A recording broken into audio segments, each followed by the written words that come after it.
At marami ang nagtatanong kung saan na daw ngayon si Osmil, bakit nowhere to be found siya dito sa nagaganap na Miss Universe 2025 sa Thailand. So marami ang mga nagtatanong mga kapolitika kung nag-retired na ba daw itong queenmaker ng bansang Venezuela or na-fired siya dito sa organization dahil last year nung Miss Universe dito sa Mexico is meron pa nga itong opisina doon sa Miss Universe headquarters, and then how come na ngayon ay hindi siya nakikita dito sa Miss Universe na ginaganap sa bansang Thailand. So quick throwback lang tayo mga kapolitika, itong si Osmil ay ilang beses nating na-feature doon sa Miss Universe 2024 na ginanap sa bansang Mexico. So masasabi natin na isa siya sa mga nagbigay ng impluensya para makapasok yung kailang candidate dati na si Venezuela. So yun po ay nagpunta rin ito sa headquarters ng Miss Universe kasama itong si Stephanie Abasali, itong Miss Universe 2025 ng Venezuela. So ngayon is marami ang nagtatanong at naghahanap sa kanya kasi we believe na yung Miss Universe 2024 ay isa siya doon sa mga nag-decide na kung saan ay talagang nangulelat ang Pilipinas.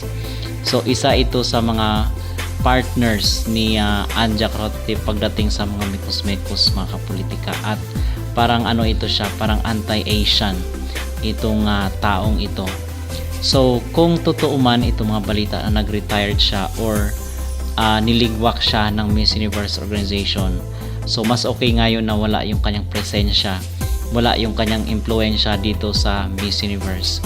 Pero kahit pa marami naghahanap at marami nagsasabi na baka wala na talaga siya dito sa Miss Universe, it's early to say kasi 4th day pa lang ng Miss Universe 2025.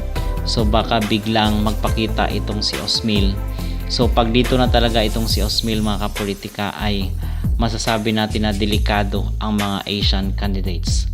So wag naman sana, at sana ay totoo na nga yung balita na wala na yung kanyang presensya dito sa Miss Universe. Sana is nag-retired na lang siya kasi medyo may edad na rin siya, at enjoy na lang din niya yung kanyang paging senior citizen. If ever totoo man itong balitang ito, tayo ay nagpapasalamat na wala na itong si Osmil. Latinas ang kanyang ipapasok dito sa Miss Universe 2025.